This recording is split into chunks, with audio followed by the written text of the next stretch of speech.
to me, this is like the most dangerous thing that's happening in our country of anything. The food industry is getting more and more centralized. And like, if you are well fed, you are strong. And if you're not, you're weak. Our food system, like, we are giving it away. It's been given away. 86% of the beef that are processed in the United States are controlled. They go through 4 different companies. 2 of those are Brazilian owned, in with these like Southern cartels and shit. Smithfield is owned by the Shineway Group, I believe, which is like a giant butchery chain in China. Like the pork and chicken industry, we have gotten so detached from our food system, and like we're just living in la la land. Nutrient dense foods increases brain cognition. Who wouldn't benefit from more brain cognition? Like the world, it's full of problems. What's the value of being able to solve your problems?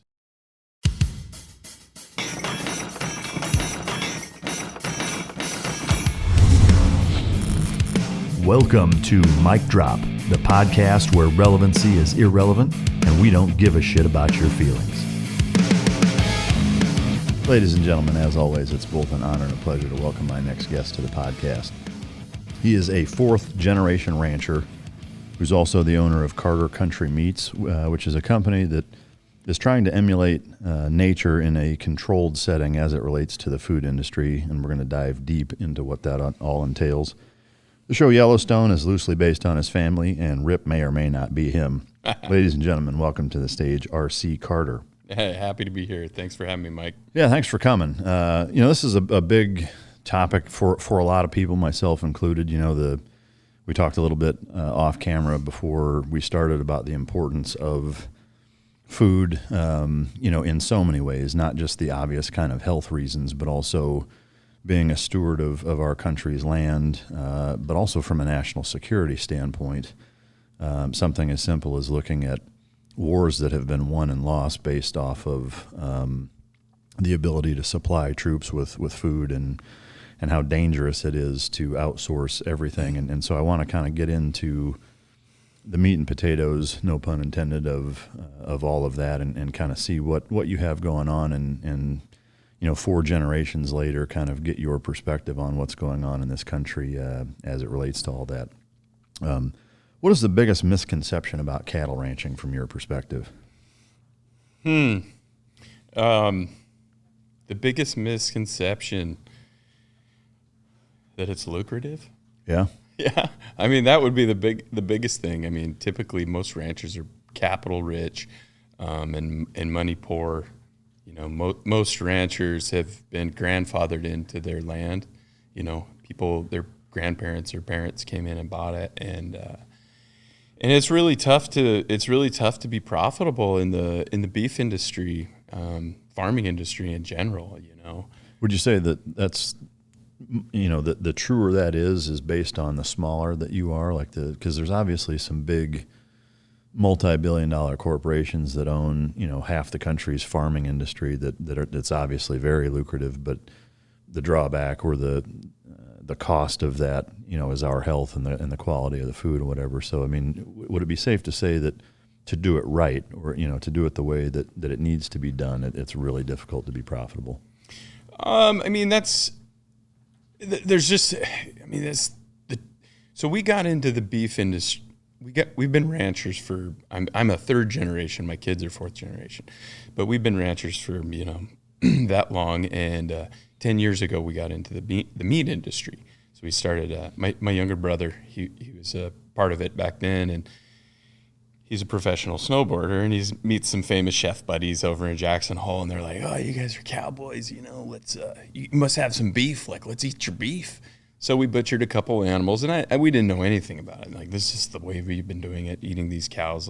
And so we take them some animals, and they try them out, and they're like, there's like 8 restaurants under this umbrella, and they're like, wow, this is awesome. Like, how do we start? And so it starts off like handshake agreement. We're gonna eat. They were going to take like 2 animals a week from us, whole animal, nose to tail, like. Boom. So we go back and we talk to my dad, and we don't have any money. So Dad's like, all right, let's figure this deal out. So My old man loans us the cows. We go buy a Connex box, like these over the seas you see on shipping containers. Buy one of those, process 80 animals, stuff them in there, and we're like, well, let's go. And so we take them. I'll never forget the first delivery. We take these guys 8 cows. And I mean, there's like boxes falling over. We're in their cooler, and there's pastries, and we're squashing. We're just like dump it. And on the way home, my brother and I are like, man, this is awesome, because I mean, I'm raising a family on, at that time we were like raising a family on $1,500, you know, and so we're like, this is easy money. This is awesome. Well, they didn't place another order for 2 months. They were supposed to do that every week. Every week they were going to take 2. So they didn't take. Well, it was like 3 months. Oh, I got you. And they were just scrambling. So what it was like they had no idea. Like they'd gotten in completely over their head, and so here we are stuck, you know, with this debt, and you know, have to figure it out. So we, you know, there wasn't anybody to go to. We didn't have the resources or know anybody that's in this space. So I just started like kicking down doors, and like we spent 3 years just selling those first animals. Yeah. And just you know, and it was a blessing in disguise, because I just learned the industry myself, and what I found was like, you get into these restaurants and like these guys didn't know anything about meat. They know how to cook it, but they were like, everybody's focused on like a ribeye and a strip loin and a tenderloin, but like that basically accounts for 15% of the cow. Like, what about the rest of it? Yeah. And so really just trying to add value to those animals. Like it's been a hell of a journey. And one of the biggest like things in my mind is like, as a rancher, one of the hardest things to like traverse was, as a rancher, I looked at cows as just cows. You know, you don't really look at them as like food, right? I mean, you kind of know it, but as far as like taking it from the pasture literally to the plate, it was a big jump. Yeah. And that's what most farmers and ranchers, like, they're not really in that space. And, you know, everything's education, you know, and if you know better, you do better. And so when we were talking about, as we get more into it, like the chemicals and the health of the animal, you know, in the moment, you're just like, everything is so short. Everybody's like, because of the financial constraints of the agriculture industry and how tight the margins are, everybody is like looking at very short-term gains. Yeah. Like, can I pay the bank off this year? So they're not looking at like all this shit we're putting on our fields and stuff, like the glyphosate and the monocropping and all that. Like, nobody's really, it's hard for that to register, because most people of agriculture background are really in a scarcity mindset, because historically, like, the people of the land, like, you just kind of eke by, yeah, you know? And so that's kind of I don't even know where we were. I'm going to take a quick break. I do want to let you guys know the way that you can support the show is to support our sponsors. I know some people don't like to hear ads, but that's how I do what I do for a living. So any support you can show for our gracious sponsors is much appreciated. And again, it does support the show. So thank you. What are the two key components for canine success? That's effective training and proper nutrition. Fueled by Team Dog brings those two components to your family and best friend. The perfect nutritional balance that results in a higher mental acuity, energy, overall vitality, and even an improved appearance. Every product you will find in my company's store was born from the battlefield and not from the boardroom. Let my life's work help you become your dog's hero. Well, no, I mean, it's good, I think, context to provide, because it I think sets up the position of kind of how we got to where we're at. Yeah. You know, and if you think about, you know, kind of your main mission statement, which is not revolutionizing so much the cattle industry or you know, meat farming, if you will, but it's more kind of bringing it back to how it started and how nature intended and how it should be. And so, you know, I think it's important for a lot of people to understand, who have nothing to do with the chain that exists of how and where their food comes from, to understand the mindset, the mentality, and most importantly, kind of the situation that the people who are providing the food to them like what situation they're in, because that's going to drive and dictate their practices and what's important to them and what have you. And I think it's easy for people who live in the city, who are reading an article on glyphosate, for example, in a Starbucks in New York, to be like, what the fuck? Why are you putting that? Not understanding the trickiness and the difficulty of bringing things to harvest, whether it's crops or meat or what have you, and how many things can fucking go wrong that will completely wipe you out, and so I think it's important to kind of dive into that and dig through it. Where are you originally from? I'm basically born and raised in Ten Sleep, Wyoming. Yeah. So you've been there pretty much your whole life. I mean, what was childhood like growing up in that environment? It was awesome, man. I mean, we were like feral, like we were raised like coyote pups. Yeah. We were just like, how blessed are we, like, to grow up without digital devices and bullshit. It's like you got up too early on Saturday, watch cartoons, you're looking at the ant wars. And so it was like, just go outside and you just got to be creative. You would find a stick and it was a spear or a gun and whatever, and we had a creek in front of our place. My brother and I and my sister, we just grew up like fishing and running, like just running wild. Just using our own minds and being active, and just with real freedom. Real freedom.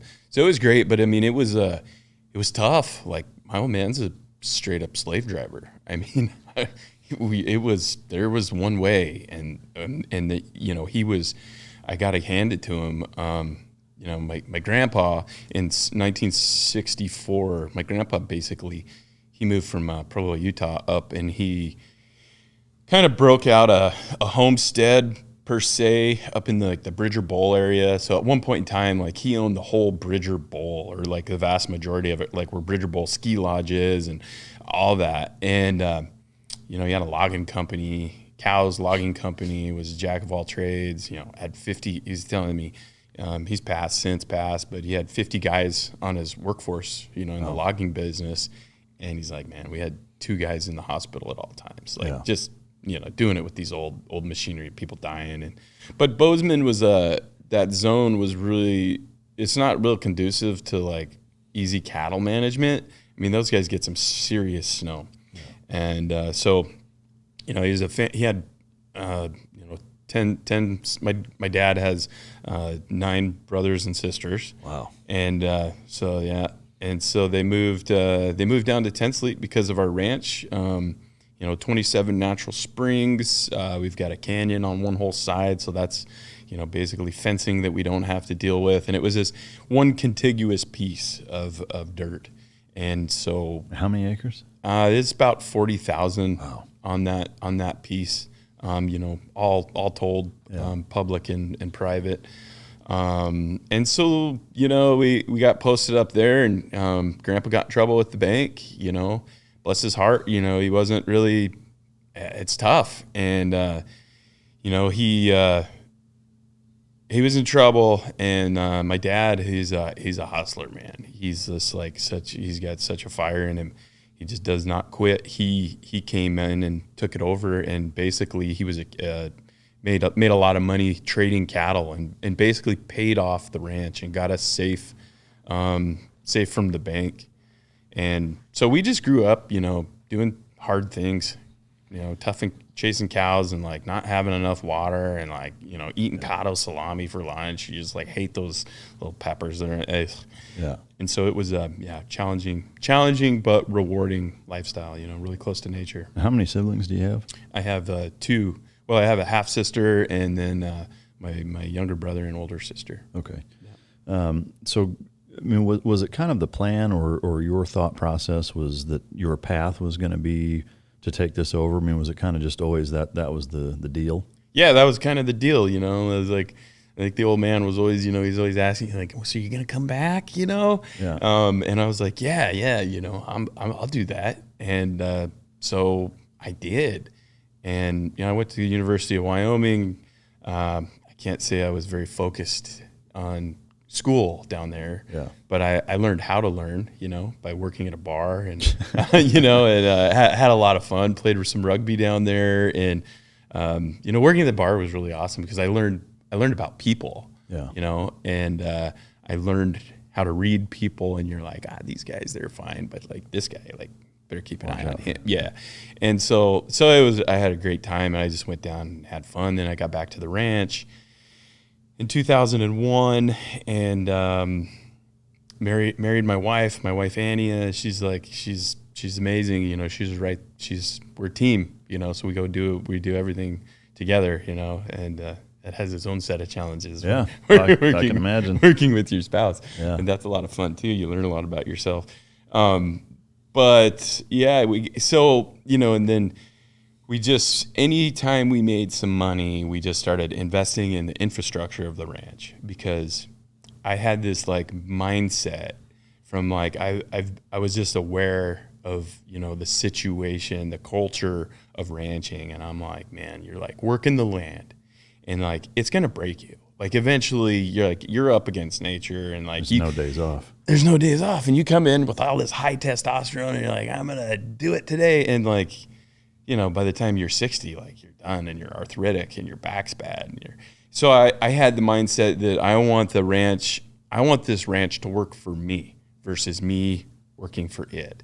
So I just put all the money the extra cash, like put it into improvements and pivots. We have 500 irrigated acres. And it finally got to the point where, it was like, well, what's the next step for the ranch as far as production was going to be plant corn. And I'm like, man, I would rather be dipped in cow shit than like have oil or I've sat in my fair share of tractors, 17-hour days.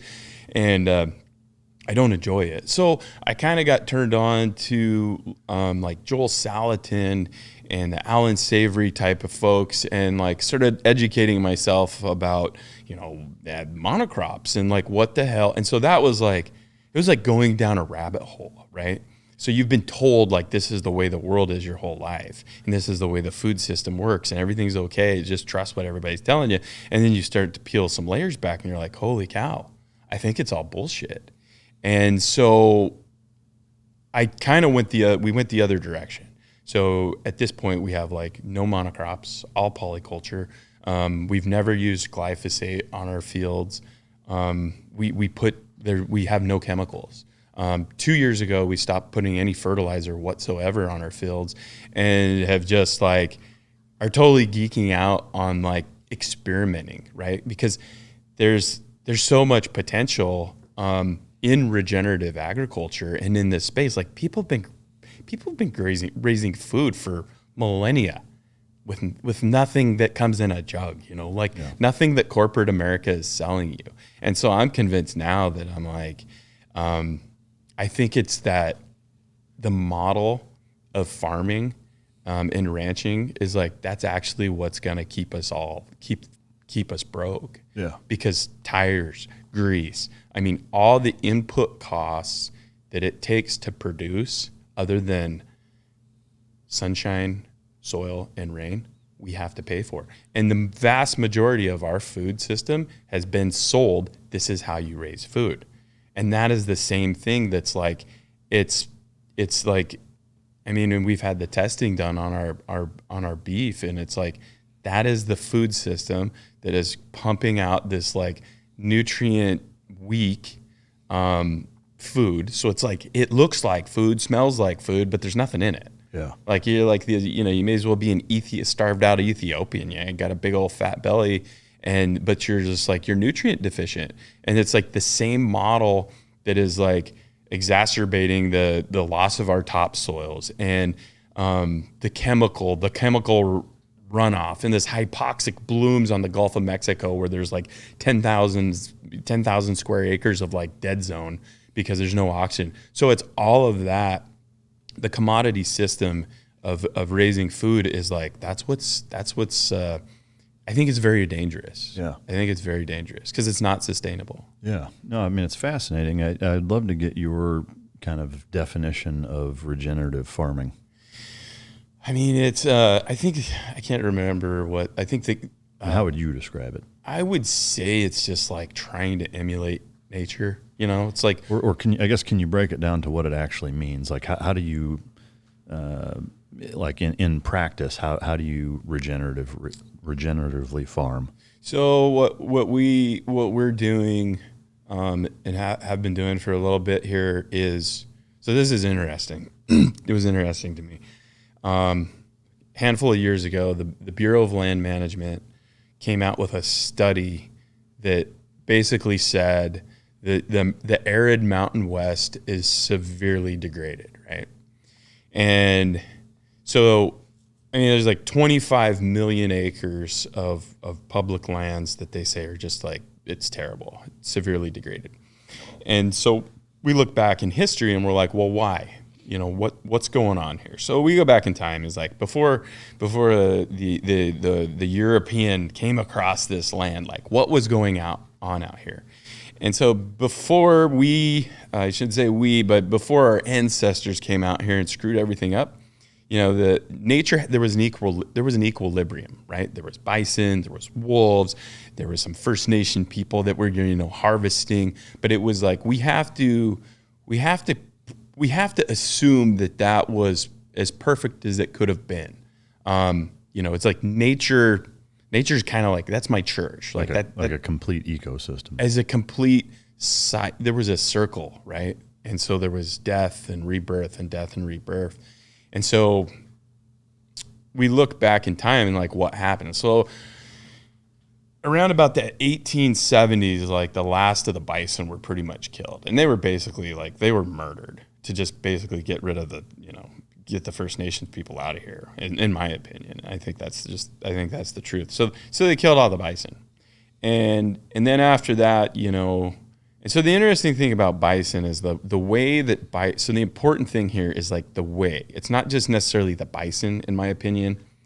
It's the way that bison grazed, right? So there was supposedly 60 million bison in America. And so these animals, like with the seasons, they would pass through.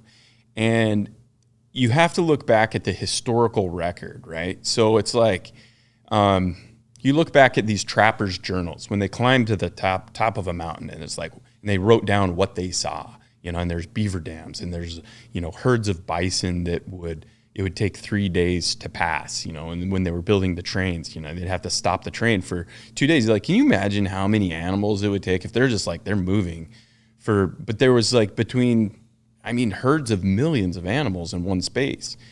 And so we look back there, and the way these animals grazed was a high intensity, low time duration. So as the herd would pass through, they stayed in a herd because if you're lone buffalo over by yourself, something is going to eat you. So there's strength in numbers. So they stay together.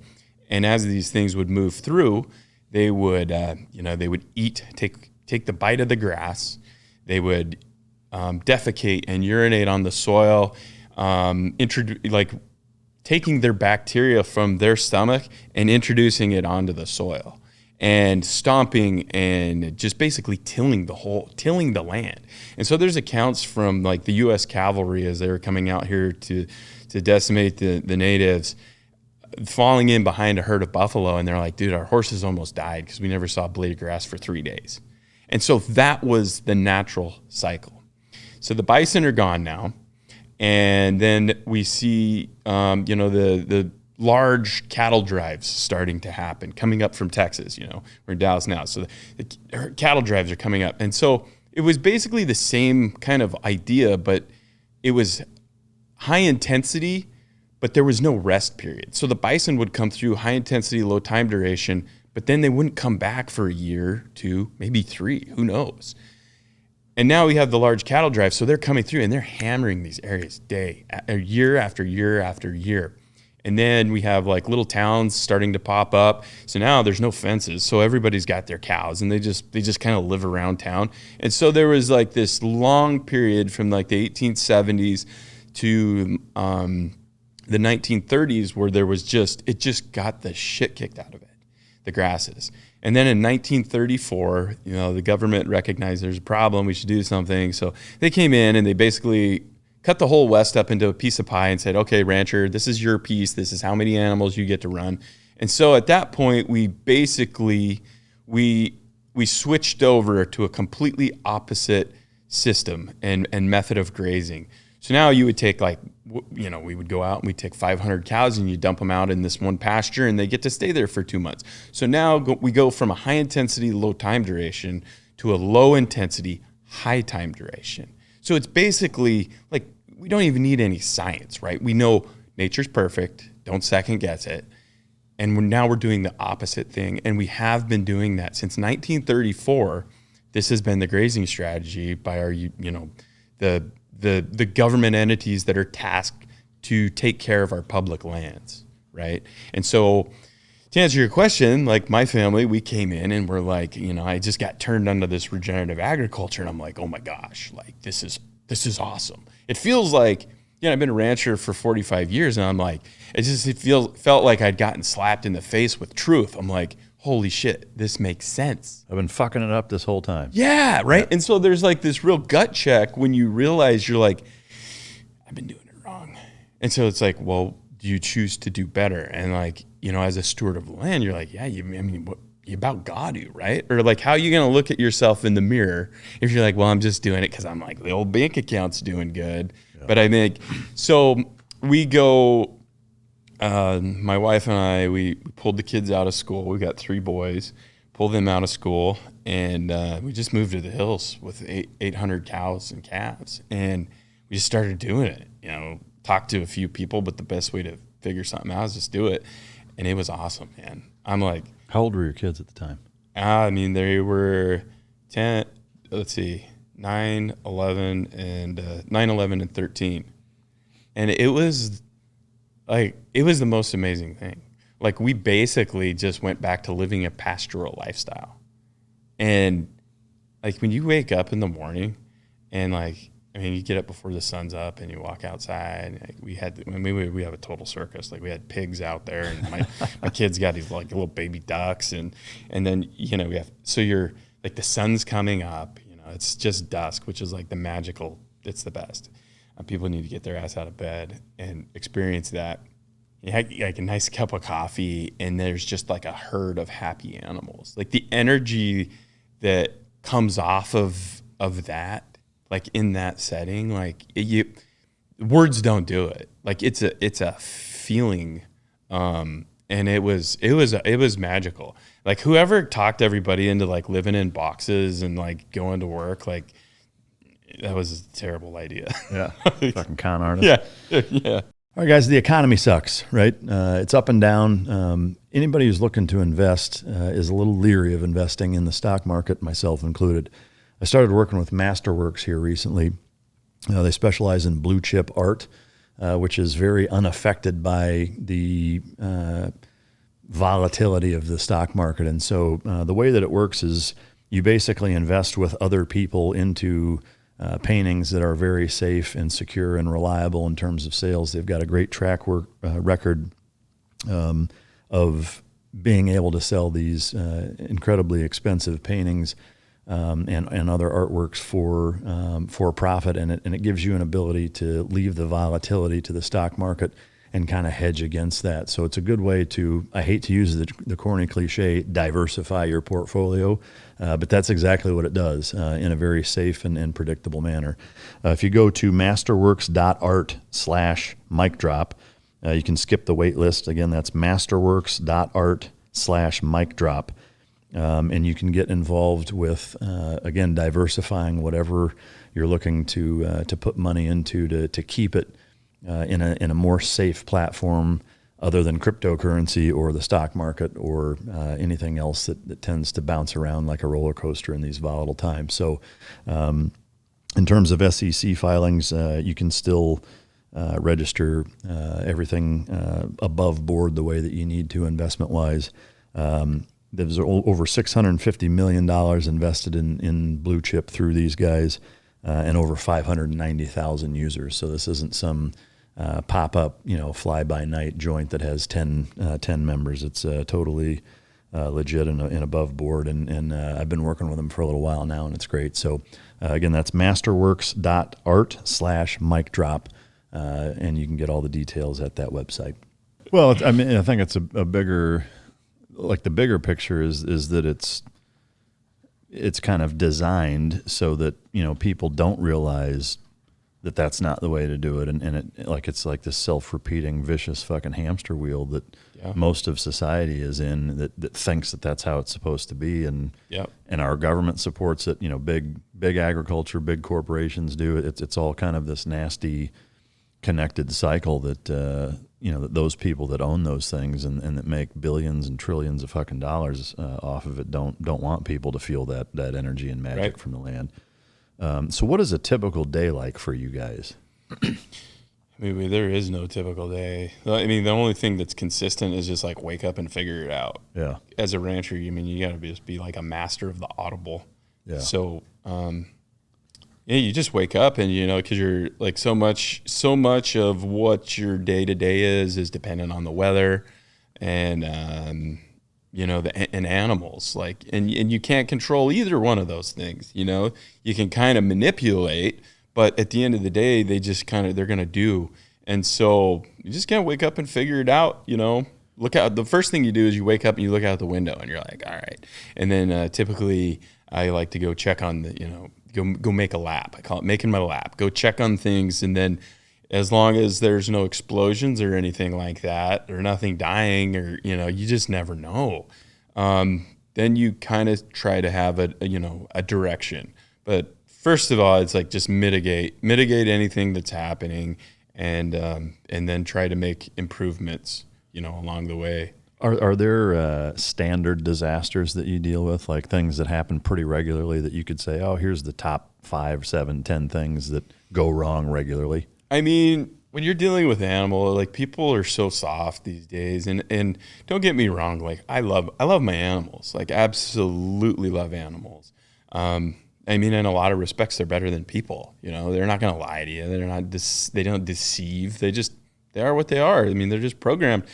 But the realities of it, like, they die, and it's like it's hard, but like that's nature, and it's like something that we have completely forgot, is that, your time here is pretty short, and that's something that's really awesome and sad, and, to be around animals is just to remember, they remind you of that.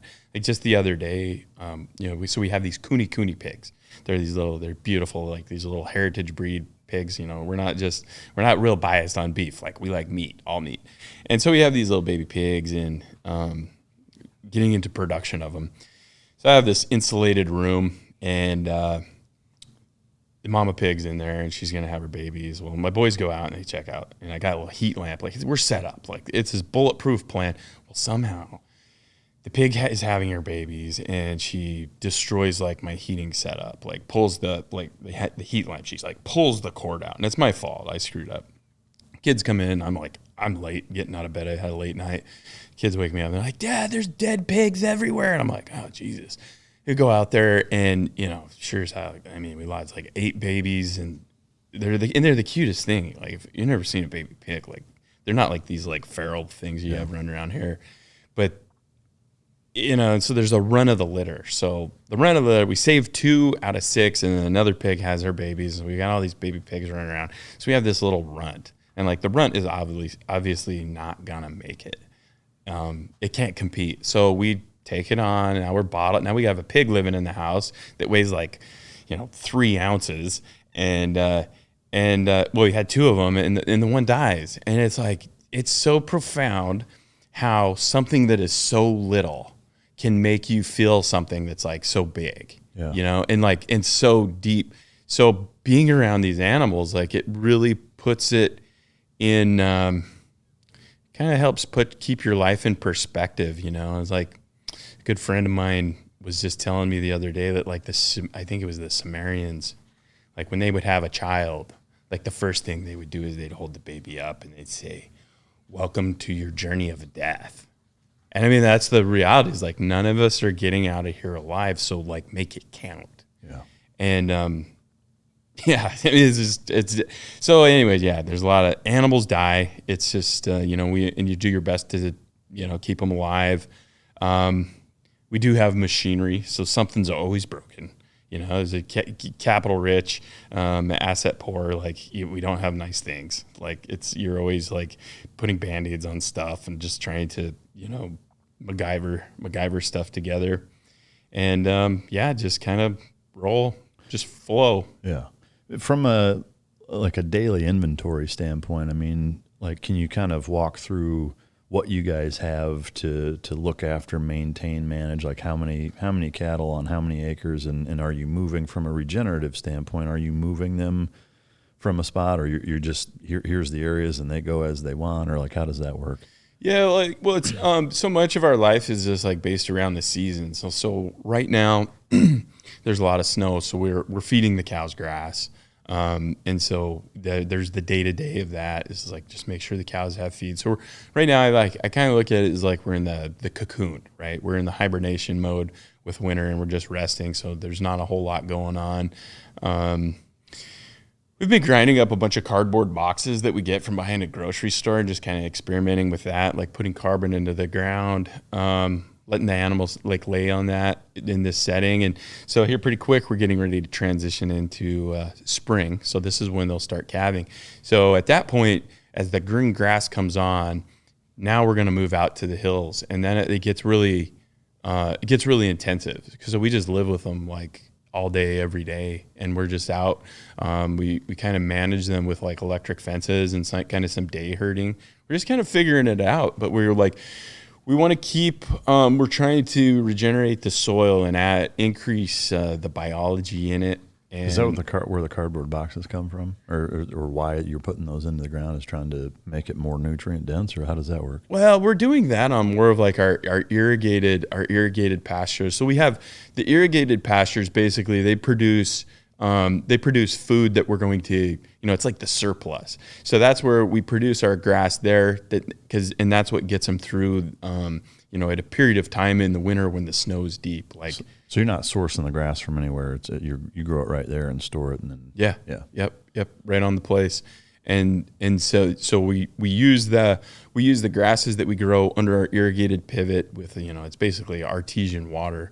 I mean, we've got wells up there that are like 1,700 feet deep. Wow. This Madison, it's like Madison Formation aquifers, like it just squirts out of the ground, like literally 120 PSI. Wow. This is like if you drink Aqua Vista water, like the water bottles, that's what it is. Really? Before it's filtered. Yeah, there's a Pepsi dealership in 30 miles from us, and they come over, fill up their tanker truck, and it costs them like, I don't know, it's like $50 for a semi-load of water, and then they go and sell it for $2 million to you. They sell it to people for Wow. ridiculous amount. Yeah.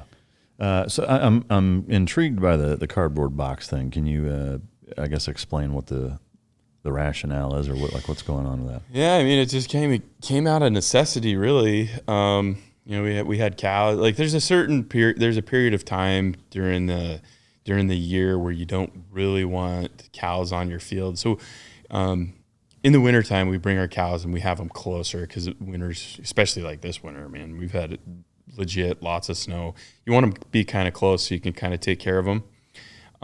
And if you're feeding cattle under a line, so you set up like an electric fence, and then you feed we put up haylage. So it's like, if anybody's ever seen corn silage, it's the same thing, but it's with grass. We have all of our fields are basically a monocrop with like 4 or 5 different grasses in them, a bunch of different legumes like alfalfa and sandfoin and yellow clover. So it's just like basically a cocktail of nutrients.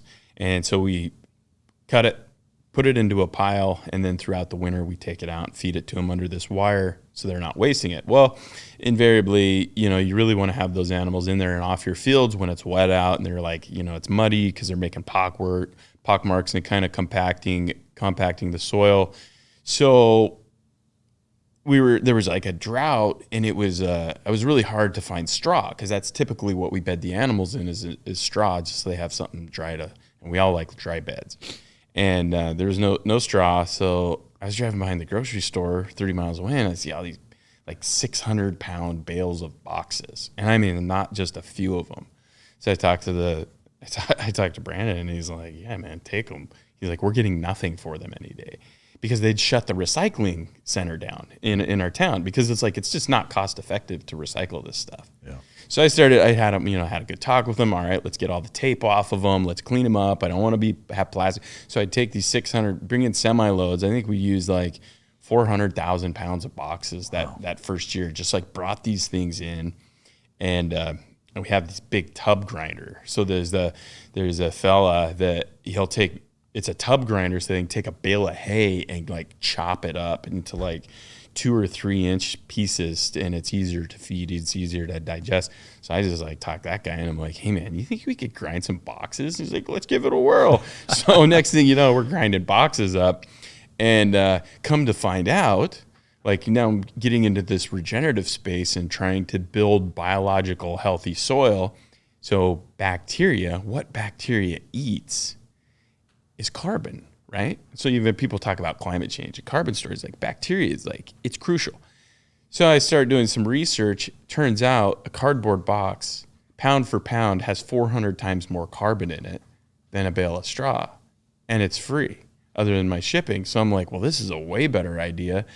Solving another problem, because all these boxes are just going in and taking up landfill space and like emitting methane, which apparently, like if this climate change is real, like I don't know, seems kind of odd to me. But if it's real, like methane's way worse than CO2. So let's feed some bacteria with it and let's build our soil.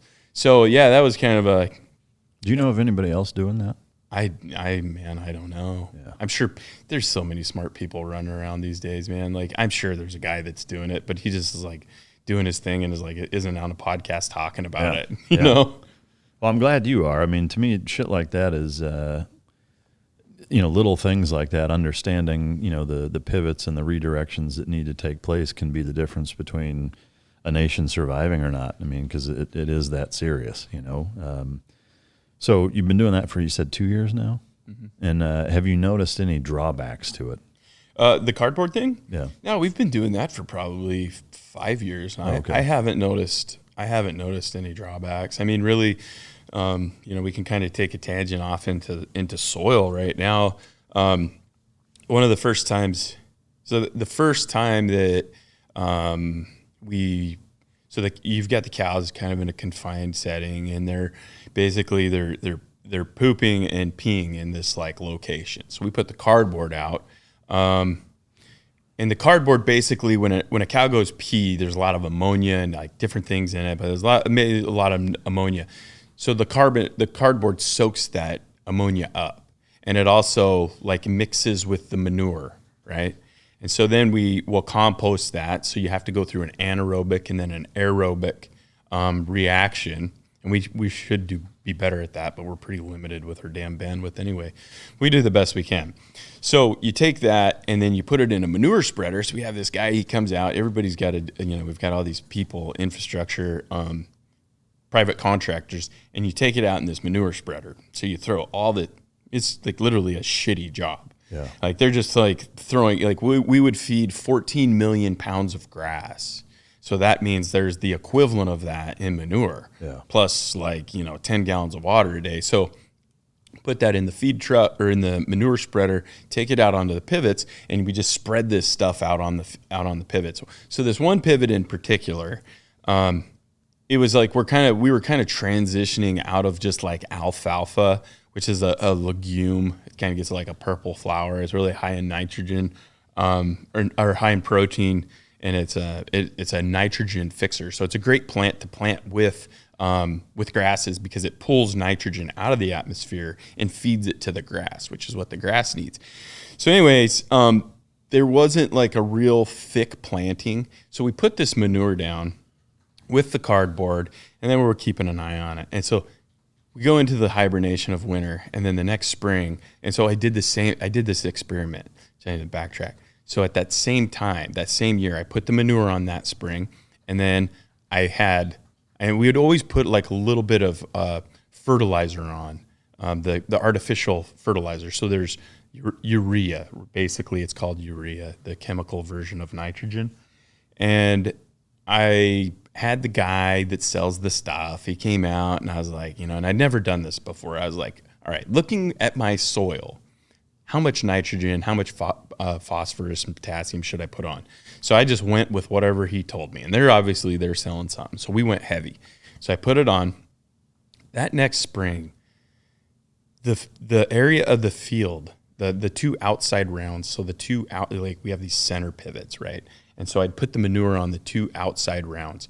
It greened up 2 weeks earlier than the part of the field that had the chemical fertilizer put on it. Wow. And I was like, I was sold, because then it just like, it kept on rocking. And so then these little particles, the cardboard was basically broke down. It didn't fully compost, but there was like 2-inch chunks out there, and you go flip those over, and like underneath you would find worm castings.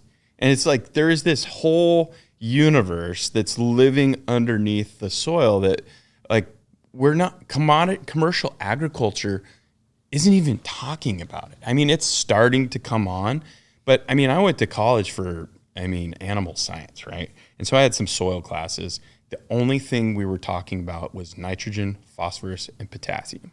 Nobody is talking about the biology of the soil, what's like the natural, what is going on. The only thing they were talking about is what was being sold and marketed to us through these, corporations That are also sponsoring the school's agriculture programs. Dude, they own both ends of it, I mean, and it's nuts, really, when you really uncover. But with the soil is like, I don't know if this is like a really interesting fact, is if you have a handful of biologically healthy soil, there is more life in that, in the form of, bacteria, protozoa, fungi, who knows, like I'm sure there's stuff that we don't even know about yet. There's more life in a handful of biologically healthy soil than there is in all terrestrial life on a planet. And so it's basically, it's like, you look up at the stars and you're like, it just keeps going on and on. Well, to me, like soil is basically the same thing, but in reverse. Like it's so in depth. And so this approach of commodity agriculture to just say, just put some nitrogen on it. Like it's just stupid. Yeah. It's not very thoughtful, of like the whole ecological process of things. Yeah.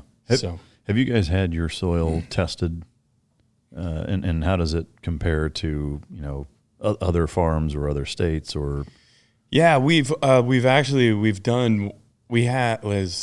was 2 years ago, we did some initial testing, and I don't even remember what those results were. We didn't really get into it a whole lot. I mean, this is something that's really interesting that I've been finding, and I just noticed it myself, is like, I'm like, I consider myself like, and I consider all people like we are not of nature, like we are nature, right? Mm-hmm. And it's like the proof is like when you're a baby, like your finger's yay long, and now it's as long as it is. Well, that is from everything that is in your hand came from the soil, So it's like we are nature, and so I'll go out into a field, and like it was amazing. We did an experiment with 120 acres this past spring. And we, instead of cutting, so typically in our area, people will, grow your pasture, go out, fire up the tractors, cut the hay, bale the hay, or put it into haylage, and you'll get 3 cuttings. So you'll cut it, let it grow back, cut it, let it grow back, cut it, let it grow back. So 3 times. So this last year I was thinking about like, I've been learning about like soil health, and it's like, man, really what we're shooting for is like, there's a lot of compaction, driving tractors and stuff. Soil gets very, very tight, and to have like real biologically healthy, deep, humifying, mineralizing soil, the first component is you got to have oxygen in it. And so you can either take a tractor out and you can, spend a bunch of time and money and diesel and rip it to put the oxygen in. And my theory was like, maybe if we just let our plants that are already there, maybe if we don't cut them and we let them grow bigger and stronger than they ever have been, those roots will push down deeper than they ever have, and they'll die. So the roots basically, like, they fraction they've fractionalized the soil and they put oxygen down there. So it's like water goes down. Water, basic gravity, water goes down, and then plants follow the water down, and then the bacteria, they follow the dead plants down, because that's how the whole cycle of that works. So we let this field go all year long, and we walk out there, and so it's getting close to, it's probably in October. My wife and I are out there picking up some irrigation pipe, and it's like the feel of this field compared, and I've been doing this my whole life. The feel of this field was absolutely like, it was right. Like, and so I guess my point is, like, I don't really need numbers to know that we're on the path, because I'm out there and I'm in touch with it, and I'm like, we're digging around and we're looking, and like you part the grass and it's like so tall, and seeds are all falling to the ground. And it's so thick, and you look in the understory, and there's just spiders and slugs and worm castings everywhere. And so we looked more towards, like, what are we seeing? Like, do we see like other critters and stuff? Are they liking it here? Because that's our sign. And it was amazing. So I'm really excited to see like how that field will perform next year. Yeah. Yeah, that's fascinating. I mean, to me, it kind of reminds me of something I've thought of for years, even before, it was really something that was more mainstream, but like preservatives on food. It's like most people, I think nowadays more people think of it this way, but, you think about if you're putting a man-made chemical on meat or, whatever, and it's something that's nasty enough to keep Mother Nature from fucking with it, like that's probably bad for you, whether it's cold cuts, or, I mean, whatever it is, like, and so kind of to your point, I think, more than anything, like nature finds a way, and if life is interested in being there, that's as good a sign as any that it's healthy and balanced in the way that it needs to be. Yeah. I know you guys, you have had your meat tested, right? And comparatively, like your meat from a nutrient density and like from a phytonutrient data standpoint, your guys' beef, I'm reading 239% more nutrient dense than grain finished beef, which is what most is, right? Yeah. Can you kind of speak to both that as well as kind of I would say that maybe the marketing gimmick, misnomer, mislabeling of grass finished versus organic, like all the different labels at Whole Foods or Trader Joe's or whatever that get people to buy shit that's kind of misrepresented. Can we talk about that? Yeah, I mean, there's this the industry. It's so dirty. It was complete. We got into this thing and just were like kind of wide eyed and just coming in very naive and stuff. And like after being in this space, this food space, for 10 years, you basically come up. It's like there's so much bullshit going on, and like when you're dealing with like the local people, like most of those folks are pretty salt of the earth. Like they're just trying to make a living, and they know that if they blow it with you as a customer, you're not going to come back. So they're doing a really good job. But then as you move up the food chain and you see these meat businesses, meat companies start to get larger and larger and more centralized, it all just becomes a game, and it just turns into business, and basically just a bunch of lies, in my opinion. Corporations have been proven time and time again to, are you going to do the right thing, the thing that has integrity, or are you going to do the profitable thing? And that's just exactly where we're at. Because, the organic label popped up, and it really did. It was like initially it was a cut above, and I'm not. Don't get me wrong. Like I'm not here to talk shit about, like, if you're raising corn, like, man, I support you. Farmers and ranchers, they need all the help we can get, but it's not like a snap your fingers and like just stop now. There has to be a transition period, because we have all been sold on this model of food production by big agriculture, and now it's kind of getting demonized, So the farmer and rancher don't be hard on the guy that's raising soybeans. We just need to educate. So then so the organic space, there's all of a sudden, you know what organic anything costs. It's a shitload more. And so the corporations, they see it, and, they start bringing stuff in from all over the world. And,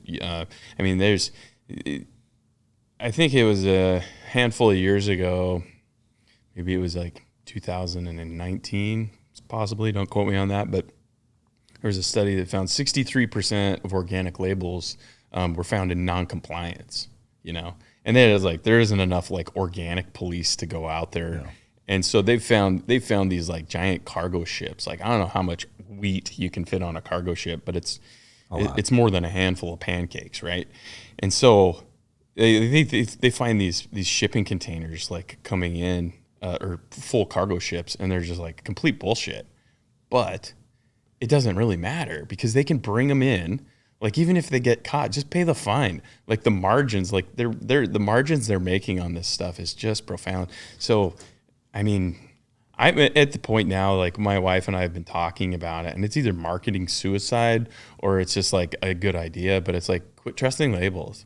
If they're big, you can't trust them, because at the end of the day, it all comes down to an affidavit, and you're you have to be able to trust a person. Yeah. And you're is this person that signed this, are they honest and have integrity, or are they just, trying to make a buck? And that's kind of where we're at in the world today. And I would encourage everybody, go find somebody that's raising some food. I don't care where you're at. Yeah. There's a guy raising eggs and ducks and, lamb and cucumbers, or a gal. There's people all over on the outskirts of your city, and they need you. Yeah. It's the statistics are nuts. The big question is who's going to raise our food, and the farmers and ranchers in the United States, we're kind of a dying breed, man. Yeah. There's a resurgence around this regenerative agriculture, but the average farmer and rancher in the United States is 60 years old. No shit. No shit. That's the average. That's the average. Do you know, from an outsourcing standpoint, do you have your arms around the statistics of how much food does not come from the United States that's consumed here? I don't have that. I know America, we export, we're a food giant. But we also bring a lot in though too, right? Yeah. In the beef space, we sent a lot of this grain finished beef that we're producing here in the United States, highly marbled meat. That's what people are after. It gets exported all over the United States, or all over the world. A lot of it goes now is going to China, but it's it's rich people food, right? And then at the same time, there's this sleight of hand going on. In 2015, there was this legislation called the Country of Origin Labeling, and they revoked it. And basically, so right now, what we see going on is you can go to a grocery store, and on the package of whatever, you're going to go buy say you're buying some hamburgers, it says made in America. That meat can come from one of 18 different countries and can be shipped. So they harvest the animal under, who knows what kind of standards, Brazil.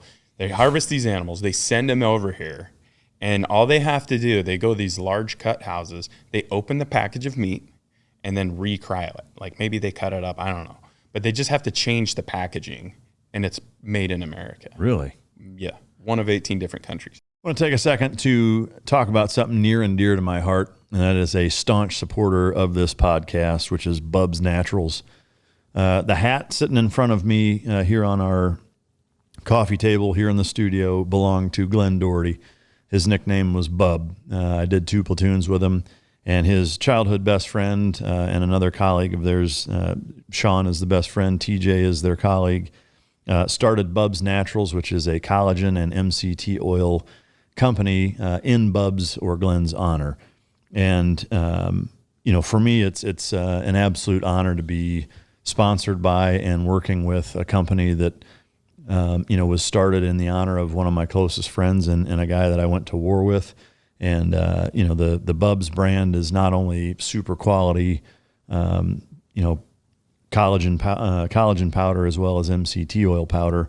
But they also give back to the Glenn Doherty Memorial Foundation. They donate proceeds from their product sales to the Glenn Doherty Memorial Foundation, which, to me just furthers, the mission set on Veterans Day. They give 100% back. So I do believe it's the best collagen on the planet. I like to mix it in with morning coffee. The MCT oil powder, the same thing. It mixes in very easy. It tastes great. And it just kind of adds everything that you want to start your day off from a brain health standpoint, from joint support, gut support. MCT oil and collagen are two components, especially as we age, that are integral components to health. And so to be able to work with Bubs Naturals and be able to work with them and sponsor a product that number one is a high quality product, and number two is so near and dear to my heart and to the Mic Drop podcast for who it was started for and what it stands for. It's just it's an amazing place to be. So it is Whole30 approved.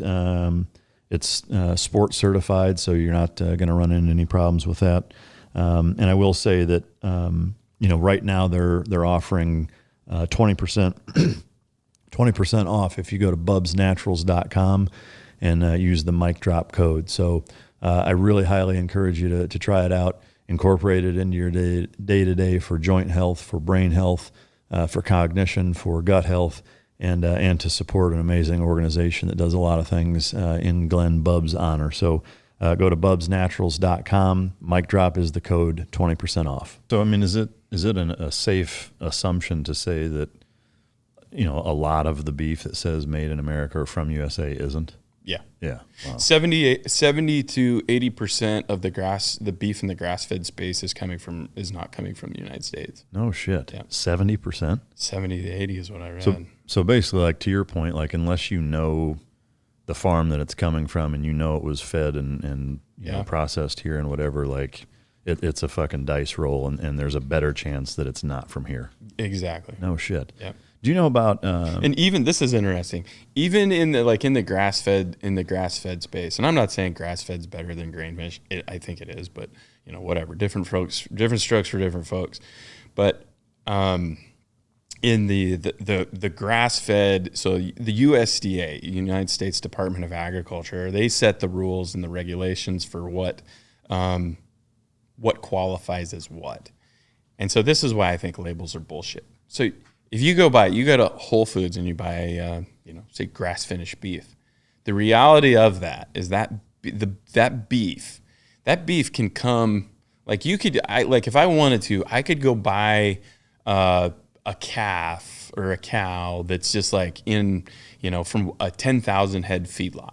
I can load him on a semi, take him out of there. I can go put him on a GMO monocrop field that hasn't, a field of oats or wheat or rye, any sort of a cereal grain, but as long as it hasn't seeded out, I can put them on that field. All I have to do is I have to put them on that field for 120 days, and of that 120 days, whatever that animal's consuming, only 30% of it has to come from that field. What the fuck? And it can be sold as grass-finished beef. So the other 70% of their diet can be anything. Whatever. Fucking wet cardboard. There's your grass-finished beef. Yeah. I mean, to me, that's fucking staggering. It's like, I think, and again, to the point, like the disconnect between most people and their food and where it comes from, and it's easy to have outrage on certain things and think that they're getting, what is good or what have you. It isn't. I think most people that say go to Whole Foods is probably the clearest example that anybody listening right now, has been to one or there's one near, fairly close to where they live, that to go in there, that most people would assume, like, even I think one of their fucking like marketing mantras is like, we've cut all the bullshit out, basically, like we've dug through the labels so you don't have to, kind of thing. So basically any fucking thing you buy in here is thumbs up clean because we've made sure that it is, and it's total bullshit. Yeah. I mean, just looking at some of the packaging on some of the stuff there, you're like, there's fucking canola oils and, all kinds of nasty shit in a number of their products that you're like, well, why the fuck is this in here then? Right. And it's in the health food space. Yeah. You know? Yeah. I mean, you go to like mom and pop health food stores and half the products that are supposed to be healthy versions of whatever, fucking Doritos or, you know, whatever. And you're like, the fuck is this? Like, this isn't any better. It just tastes like shit and costs twice as much. Yeah. But to me, the biggest thing is the meat, is because that's the one thing that it's like, you want to be able to trust. You want to be able to take for granted that, okay, if this is fucking $30 a pound and it says, you know, organic, no hormones, no antibiotics, grass-fed, blah, blah, blah, and it's coming from Whole Foods, whatever, that I know that this is good, clean American beef, and there's a good chance that it's not. It'd be nice, wouldn't it? Fuck, man, that's crazy. You can trust it. No, I mean, it's nuts because it's just dudes making money. Yeah. I mean, that's all it. And so they're just selling it out, and they're selling, you know, people that are ignorant to it. That, you know, because we all want to believe. Because look, we're all just super busy, right? Yeah. It's like, who has the time to go research all this stuff? Yeah. And it's like but that's the reality of it. So then you're like, you know, there's so much education, and it's continually evolving. And so this was really something that like blew my mind. You know, we send we were invited to be part of this meat testing study. You know, and it was by Bionutrient Food Association, like brilliant people. And so we have 3 animals. We send the samples in, and they're kind of, you know, they average, you know, they're looking at a bunch of stuff that, I mean, honestly, it's like only scientists really care. It's just like they send me this spreadsheet with like 800 different chemicals and things on it. And I'm like, all right, what does that mean? Like, it's like speaking Chinese to me. So they look at it, and so they have a data. They've accumulated a database. So they're comparing our beef to other grass finished beef, and they're also comparing it to, they have a grain finished database.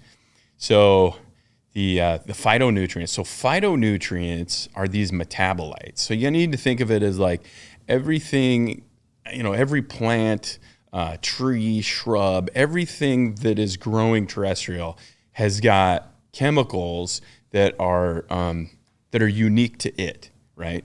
And so the idea is the more diverse an animal's diet is, the more these metabolites, phytonutrients, are going to be stored in the fat, because the fat is where a lot of nutrients and also toxins are stored. So they start testing our stuff, and on these phytonutrients, like it's like a whole new realm of science. Like there's a guy, Dr. Stefan von Vliet, like this guy, he's a freak of nature, like so freaking smart. And I'm talking to him about these phytonutrients, and he's like, honestly, I think we're only seeing 5% of what's actually there with the technology, and they've got access to the best. He's like, I think we're only seeing 5%. So you look at your, you know, you go buy some food and you look at your ingredient list, right? There's like 9 things on there, like carbs, protein, sugar. If you're sick, you know, and you have your blood work done, they're like looking for 150 different things. Yeah. They've identified 26,000 different metabolites. I mean, it's like going into the jungle and saying, does this cure cancer? Like we have no idea. So the idea of food being just what, you know, government labels are telling us is complete bullshit. Yeah. Like it's evolving. It's evolving. And so they look at our stuff and they send it back and they're like, wow, you guys are way up there. So as far as the metabolites, like our grass finished beef, it scored like 64% higher than their grass finished database. So there's 64% more.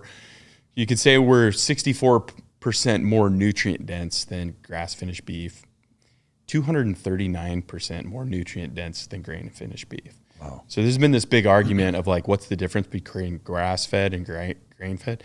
A lot of grain finished animals, like they're raised in a grass fed environment until like that last, you know, period of their life. Yeah. When they're just pumped, you know, just they're hammering them with grain. So they're basically just getting like corn, some sort of a protein like a distiller's grain or alfalfa, and then a lot of filler, you know, just to fill up the void. So they're not having access to a diverse diet. They're sure as hell not getting to pick what they eat. And I feel like that's why our animals, some of the animals, they scored higher, is because when you're out in like a natural range setting, these animals have a chance to pick from this grass or this grass. Maybe they're getting some pollen from a sagebrush, or like a sedge, or like they're not keying on the flower, but invariably they're going to get a bit of the flower in there versus, a grass-fed beef that's just like living on a field that somebody planted those specific grasses into that. So I think you could almost say like that these type of animals are much closer to what like our ancestors who were running around naked with spears would have been eating. Yeah. It's like the closest thing to wild game that you could possibly get that isn't a wild game. Yeah. Well, and so I think that speaks to also why the monocrop fed livestock, fill in the blank, whatever type of meat is, why it's so bad is because it's lacking a lot of that biodiversity that way, right? Yeah. In terms of the mechanisms used in the struggle or challenge that's presented by, and maybe I'm brainwashed by big industry, but the worms, parasites,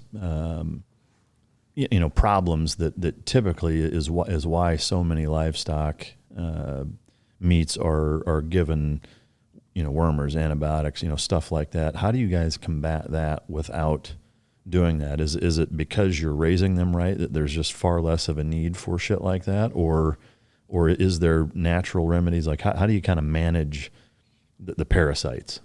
Yeah, the parasites. I mean, there's a lot of studies have been done as far as moving away from the chemicals, and so we don't pour our animals. And so basically, by pouring, you pour an insecticide on their back, and it's supposed to wipe out all of the fleas and ticks. Yeah, the critters that are living on them. But what's wild is like when we were doing it, like it doesn't matter.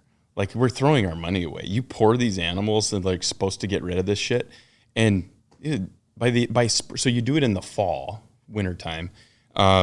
And then by spring, like if a cow's got an itch, if she's got something like a lice or something, she'll rub. Well, shit, by springtime, half of them are rubbing anyways. Yeah. So all this stuff, all these solutions are actually like making the problem worse. Well, and they're toxic, to the animals and to us eating them, and it's a waste of money. It's bad waste for the of environment. Money. Well, it's making these pests more resistant, right? Yeah. And it's killing the environment. I mean, there's been studies done on dung beetles, right? So dung beetles are like this crazy little critter, an animal poops, and the dung beetles, they come in and they tear the cow pie apart, and then they move that cow turd down into the soil to basically facilitate the nutrient cycling, and if you give one of these cows one of these insecticides, and so for a couple of days, all the cow turds from this cow, they're going to be full of this stuff. So any dung beetle, any insect that goes in there, I think a cow pie, they've identified like over 130 different species of insects living within a cow pie, and upwards of like 500 different things in one 12-inch like cow turd. And so anything that moves in there that is where these toxins are, it's dead. And will in the half-life of this stuff, like it's years. And then so there's way bigger implications than that though, in that if they're not sifting through the cow shit and bringing it down into the soil and almost micro-tilling it, then now the soil takes a hit and is less nutrient dense, and so the grass growing out of that is less nutrient. Like it's just this vicious cycle. And is it safe to say or assume that that's why, or a big reason why, between that and the shitty fertilizers and insecticides, pesticides, et cetera, is why the soil quality is so shitty in the United States in so many places? Yeah, I mean, there's a lot that contribute to that. You have like tillage.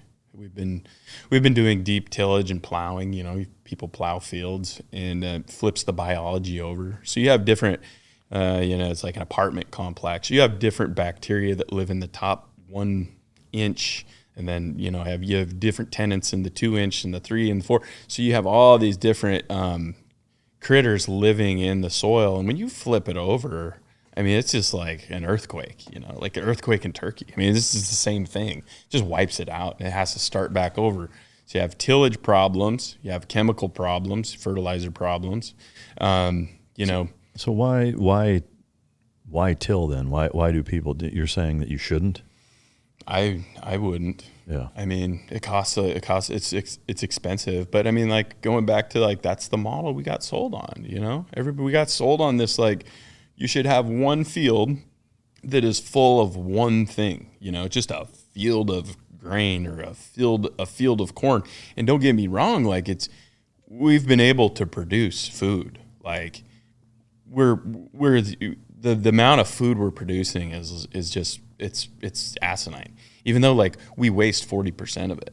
40% of the food that we produce in the United States doesn't make it isn't consumed. Wow. It gets either lost in the process of the harvest or the distribution, or, you know, gets scraped off your plate into the garbage can. Yeah. You know, so there's a lot contributing to the degradation of the soil. But, you know, it's interesting when you put nitrogen. Biologically healthy soil can produce nitrogen. I think there was like seven different types of nitrogen. One of them being urea, the synthetic type of nitrogen. So I like to think of it as kind of like testosterone replacement therapy, right? So when you put synthetic nitrogen onto the field, basically what it does is it kills a lot of the biology. It kills a lot of the healthy ecosystem that is actually trying to produce that. So it's the same as like, you know, when you start taking testosterone, like you quit producing that yourself. So if we supplement the soil with it, now all of a sudden it quits producing. So now you have to do it, right? Yeah. You have to keep it. So it's interesting to look at soils. Like we've turned our soil into a massive drug addictive ecosystem. Bunch of fucking tweakers in the soil. It's a bunch of tweakers, you know. That's crazy, man. Yeah. And this is your food system. Yeah. You know? Are there any grocery store chains or meat purveyors outside of you guys, of course, that are also doing it right, in your opinion? Like, is there a big chain that you're like, you know? There's a lot of people doing it, man. Like, there's a lot of people. But people, like, I guess for the listener, like, if they live in, you know, wherever, like, obviously we can order food from you and have it drop shipped. But, like, is there a chain, you know, that's even if it's regional? Like, are there any grocery stores that you would say, yeah, I would trust going to that place? Well, I mean, I don't think it's really the grocery store, you know, because they have a lot of different. Have a lot of different products. Here, this is an interesting story. So I have a friend. He's kind of out in the Chicago area, and he's got his own beef. He's producing beef, and he decided he was going to start up He wanted a retail location. So he goes to these. He's like scoping out all these strip malls, right? And goes in and. There's a Pick and Save. The one he finally decides on is a great location on the right street and everything. There's a Pick and Save just like down the way a little ways. So he's wanting to rent the space, and they're asking him what for.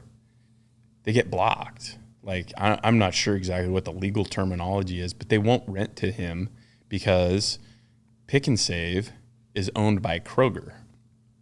And they have something turned into, you know, an agreement that no producers, meat, egg, milk, no podunk farmer is going to come in and set up shop within X amount of, you know, distance from any Pick and Save, you know? Oh shit. Yeah. So he gets blocked there, and then he also gets pushback from the landowner or the tenant, the landlord. And so I was asking him, I was like, well, who owns it? And he's like, well, Pick and Save is owned by Kroger. I was like, well, who owns that? Wouldn't you know it? It's like you go to the top, and it's all owned by these large private equity fucking assholes. BlackRock, Vanguard, Berkshire Hathaway. I mean, and then you look at, so it's like, to me, I'm like, well, why the hell are they, like, why would you care that Farmer Bob is like trying to sell some hot dogs down from you, you know? And it's because the food industry is getting more and more centralized. And like people, you know, to me, this is like the most dangerous thing that's happening in our country of anything. Because it comes down to, if you are well fed, you are strong. And if you're not, you're weak. And our food system, like, we are giving it away. It's been given away. I mean, you look at like the beef industry in general, 86% of the beef that are processed in the United States are controlled. They go through four different companies. They're bottlenecked. 2 of those companies are Brazilian owned. You said 86%? 86%. Jesus. 2 of those are Brazilian owned. And I mean, there's some dirty ties there. Yeah. You know, in with these like Southern cartels and shit. Like there's some, I've heard stories that who owns this. You look at like Smithfield. You look at who owns Smithfield. Smithfield is owned by the Shineway Group, I believe, which is like a giant butchery chain in China. Like the pork and chicken industry, dude. I mean, so here's our food system, right? And you're a warrior. Like, you know how these things work. And it's like, we have gotten so far and so detached from our food system, and like we're just living in la la land looking at these devices. I mean, geez, people are like dying because they walk into a window well because they're selling their, you know, they're looking to just believe everything everybody tells them. And it's like, our food system is gone. Like, go to a Walmart, like look at the condition of the bodies, you know? And this is like to me, I think this is the biggest thing, because, and it all really comes down to like, man, if you're eating Cheetos and drinking Mountain Dew, go to McDonald's, just get rid of the bun, eat that patty. Even if that's a dog shit patty, I don't care. It's better than what you're eating now. And then if you have financial means, continue to split those hairs and eat nutrient-dense foods, because the fact of the matter is, nutrient-dense foods, it's proven, increases brain cognition. And it's like, well, who wouldn't benefit from more brain cognition? Like, the world, it's full of problems. What's the value of being able to solve your problems, you know? Yeah. And so I think it's a really important thing that people, you know, think about it. And, you know, it's our strength, you know, food and shelter. Yeah, no, I agree. I mean, and I think it's connected to everything too, which I think is crucial for people to realize, is that, you know, it's the obvious health benefits, but, you know, the brain cognition thing is one. Having a strong military, similarly, or just having a strong society. You know, if the entire society is eating really, really shitty food and not, their brains aren't working right, and they're sick all the fucking time and they're overweight, the obvious is they're nowhere near as productive as they could be. The other side of that coin is the healthcare industry. Is that, you know, one of the biggest hotbed political topics in our country is healthcare, and, you know, how to reduce costs and But it's based on a system that, you know, 50 years ago, you know, 80 years ago, however long, when it first kind of came to fruition, was based on a society that was far more healthy. Like, there were more healthy people than there were sick. Yeah. And so the numbers could at least add up. Like, now, between obesity and cancer and all the other bullshit that plagues our society, like, there is no formula that exists where, you know, so many people, when there are so many people that are sick and so many people that are healthy, and there's a huge disparity there, there is no healthcare coverage that makes sense or that works math-wise where there's affordable healthcare, because there's more people that are fucked up than not. Yeah. You know, and to me, like, this is a staple problem that, you know, from a causality standpoint, contributes to that plague of our society, in terms of everybody's sick and fucked up and constantly going to the doctor and has all these problems, and it starts with this. Yeah. So, you know, from, I guess the takeaway I'm getting from you is that instead of shopping at, whether it's Whole Foods, Trader, like any of those places, is that find farmers markets and or even more importantly, small farms that are near you, where you can go and see or kind of verify how they're farming and how they're raising, and know what's in the food that you're getting and buy from them. 100%. Yeah. Yeah, because you're fixing things on a couple of different levels. One is like you're gonna love it. Go out and like visit the farm and get some nature in your life and like learn about your food. Like get connected. Go meet the animal that you're gonna eat. Like there used to be a reverence to food when when two people sat down and broke bread together. Like it had value. Yeah. And that farmer and rancher, like he needs you. Like you're improving your food security, which I think is going to become a really big deal in the future, is knowing that you can get your food, knowing that you can get clean, nutrient dense food. That has a shitload of value. I mean, I saw it firsthand when all this COVID shit went down. We ship our direct consumer business. We ship meat out of Denver. My nephew runs the warehouse down there. So a good friend of mine, his family owns this business. I mean, this is a sweet warehouse. Like if you're like warehouses, this one's cool. If you're into warehouse porn, this will blow your hair back. Man, it's an ammonia system. This thing's badass. But they can fit 1,000 semi-loads of protein in this place. Like it is huge.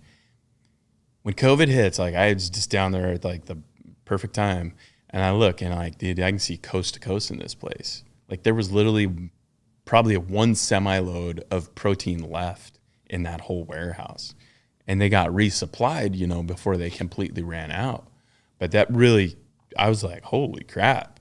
Like you see these massive cities, and we're all just living in the supply chain is just like semis coming and filling and refilling. The second they stop. Fuck, man, it's like it's so fragile. Like it's so centralized, and you like think what that looks like. Like think if something was to happen and like there's a bobble, say it went 3 weeks, that thing went 2 weeks. Say it went 3 weeks. Well, at grocery stores, they're out in like 2 days. Yeah, especially when people panic, they're out in fucking 2 hours. Dude, I mean, we saw it with toilet paper, right? Yeah.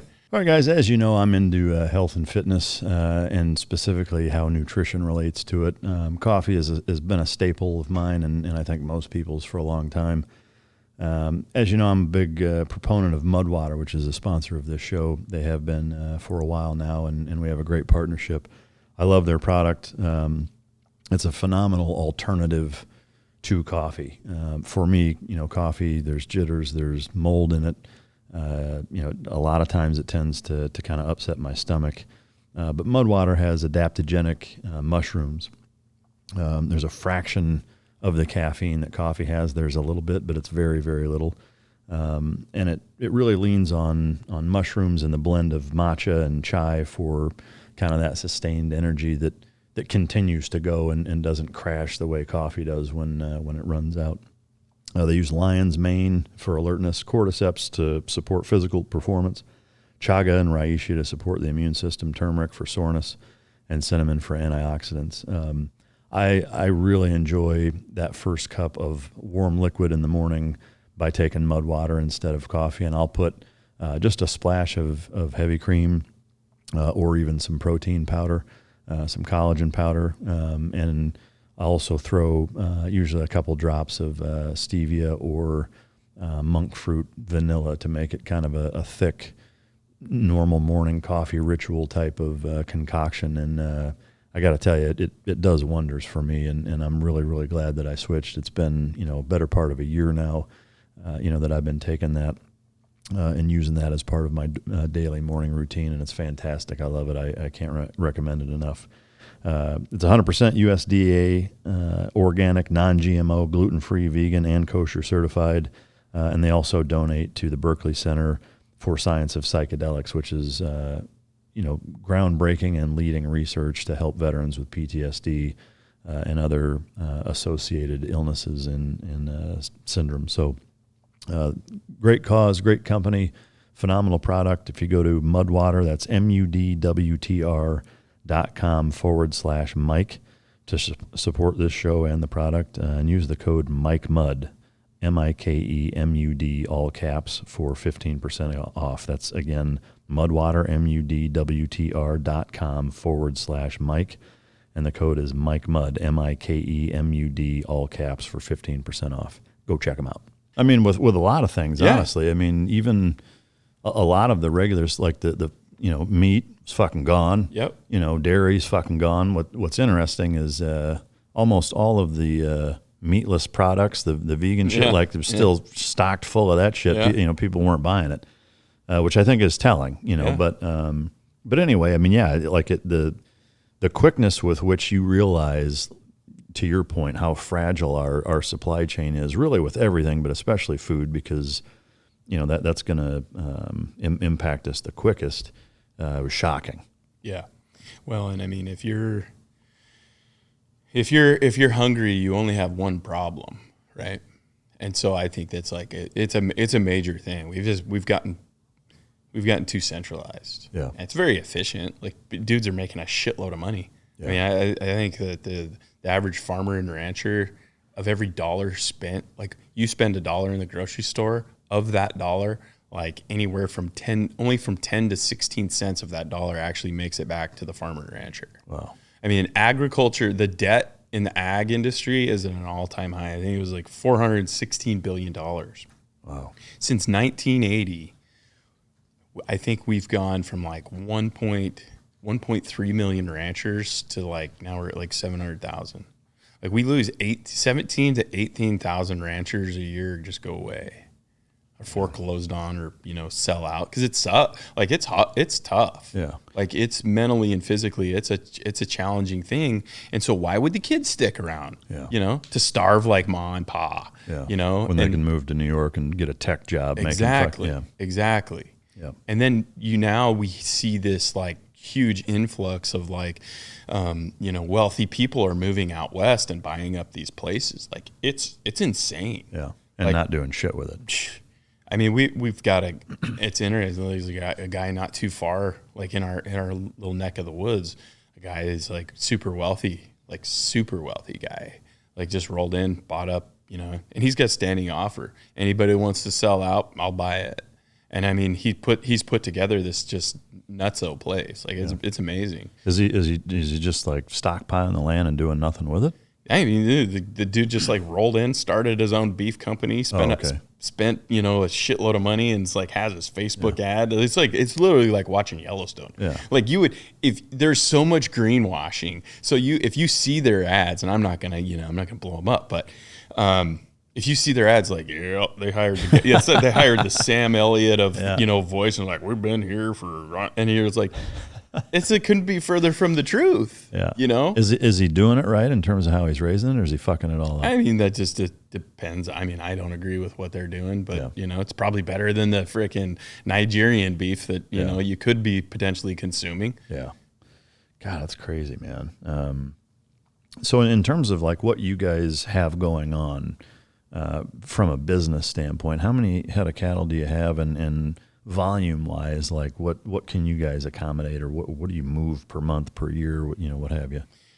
I mean, it's been a challenging son of a bitch. We've been, we started out in the wholesale industry. It was like slinging beef to, restaurants, mainly in the Jackson Hole area, because they're, they've got money. I mean, people don't realize is like the closer you get to where food's raised, like the worse the food is. Yeah. You go in these little towns, like, how do you want that, fried? Like, yeah, you bet.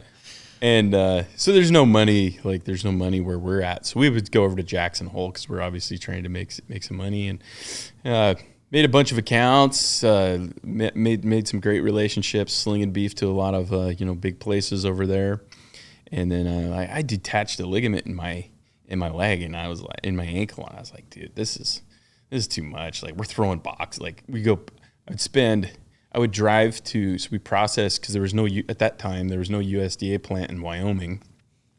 So like 1 week I would haul animals down to the processor in northern Colorado. It was like 480-mile drive. So 1 week I would drive the animals down and pick the animals from the previous 2 weeks up, bring them home.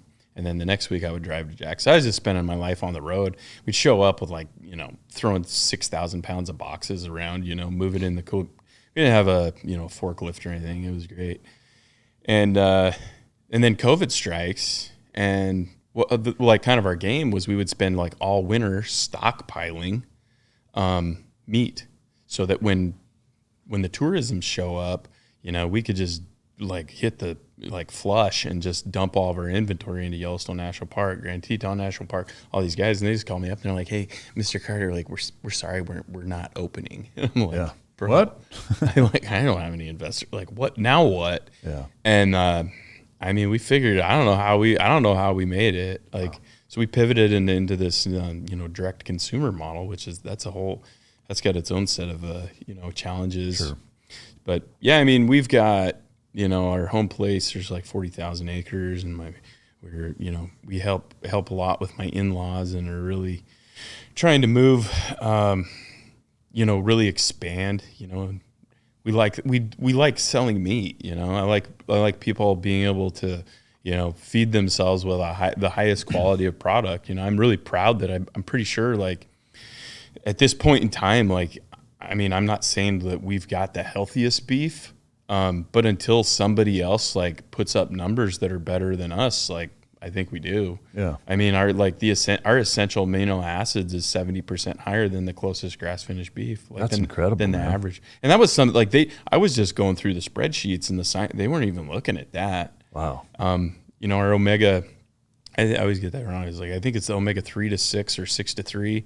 It's considered like a 1 to 10, whichever the ratio is. It's considered 3 times healthier when compared to the closest grass finished beef. That's amazing. And so it's like we're not even looking at like the grain finish. Yeah. But how many head of cattle do you guys manage? So right now we've got 700 head on like the home place there. We got 300 head of heifers. We'll be calving here in another, I don't know, two weeks probably. Well, about the time I get home, it's like we're gonna need to kind of get our poop in a group. But then, like, my old man, he's a wild man, so he leases like a ton of property around the place. So I'd say like we've got our hands in the management of, I don't want to give you like the whole number, but we've got our hands in the management of like close to 500,000 acres. Wow. In Wyoming. Yeah. One thing I wanted to come back to because I forgot. I was just curious. Like, one of the things is no antibiotics. You guys don't use antibiotics. Mm-hmm. So if an animal does get sick or it gets a bad infestation of parasites, how do you handle that? I mean, we're definitely in the business of keeping things alive, but a lot of that, like what we've learned along the way, it's kind of like when you have kids and you put them in school, like they all just get sick. And so you're like, there's this like process to get through it. And so it's like, it's all about like the management. It's like, when we wean our calves, like keep the stress down. Like weaning is basically like the process of like in the fall when you take the calf off of the cow and separate them. It's time for them to go on their way. So instead, what we used to do is we would take the calf, put them all in the corral, sort them, and we'd keep the calves in the corral and let the cows out. Well, now we switch the thing.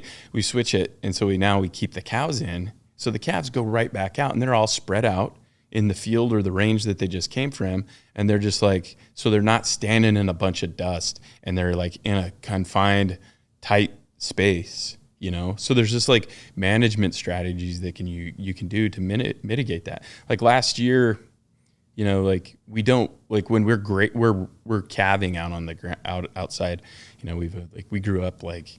Having calves in like February, right? Because then they weigh more and you're going to make more money. Well, what a terrible idea that is, like in Wyoming right now, like in February, like things are just going to die, And so we moved our calving dates later. So now we're calving in like April and May, like when the deer and the antelope are, and all of a sudden, if you're spread out, like the animals aren't getting sick. Yeah. So it's just more rare. It's far more rare that they even get sick. But in the instances they do, you just kind of let it run its course. I mean, in the instances they do, like we'll give them like give them a shot of like a LA200 or an antibiotic. And so like, we're not saying we are 100% anything, but we're saying like, we're sure as hell trying and we're cognizant of this. To me, like the antibiotics and stuff, like where I see it gets real messy is like when you get into these the feedlots, like the giant feedlots. Like what they're doing is they're feeding animals antibiotics and they're not sick. Yeah. They're feeding them a low dose of antibiotics to keep them from getting sick. So everything is getting a dose, not just like the animal that's showing a symptom or something. They're just like, it's this like preventative, like everything gets a dose of medicine just to keep it from even like getting started. And so you see these like really aggressive things that are gaining, it's like kind of like a MRSA virus, right? You see resistance. They're getting very resistant. Yeah. And in terms in those same places, usually use a lot of synthetic hormones to gain weight and I don't know. I mean, that the hormone thing to me seems like that was kind of like in the 1990s. People were putting ear implants in them. But I mean, even then, like I think we don't do that.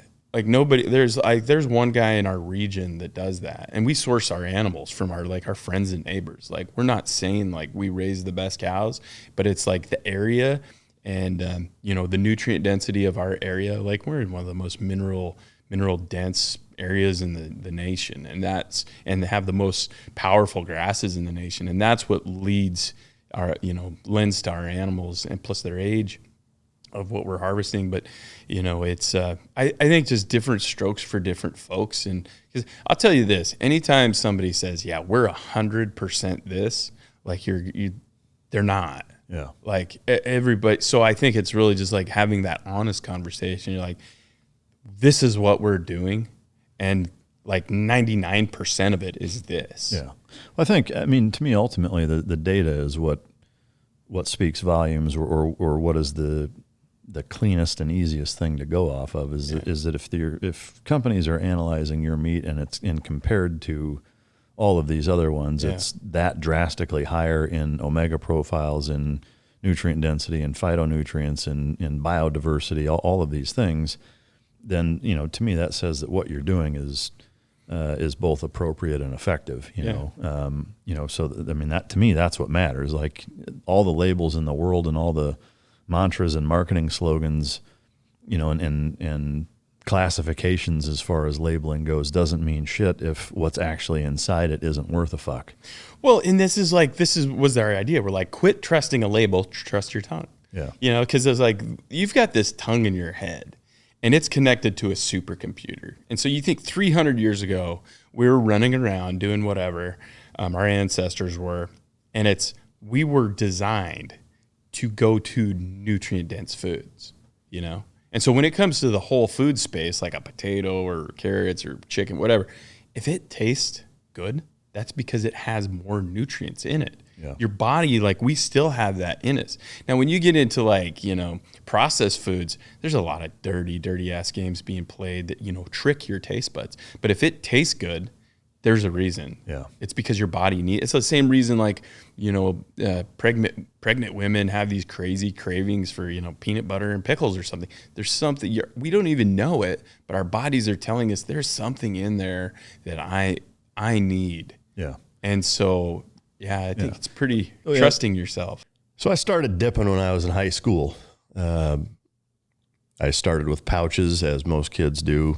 Ultimately in the military, I dipped the entire time I was there. A lot of us did. One of the things about dipping is that it kind of turns into a ritual where, it's really part of the culture almost, oftentimes in the military and in a lot of fields that are that way. And one of the things, obviously, real tobacco isn't the best for you, but because of that ritual being such an ingrained part of that culture, it's something that a lot of times we miss. And even when I got out of the Navy, I still dipped for a number of years.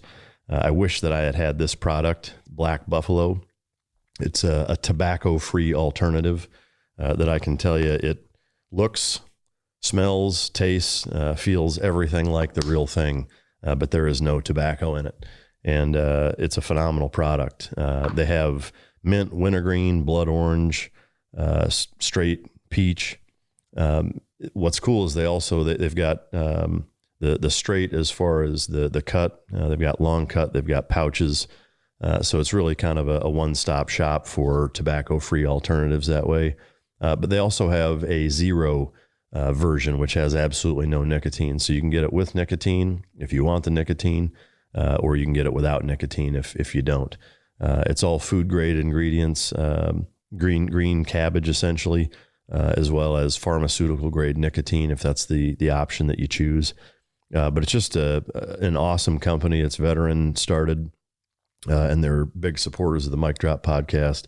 And it's a product that I stand behind and absolutely endorse. It's a great crew of guys. What's really cool about Black Buffalo is it's it's the look, the feel, the smell, the taste, the texture, everything the same as regular dip.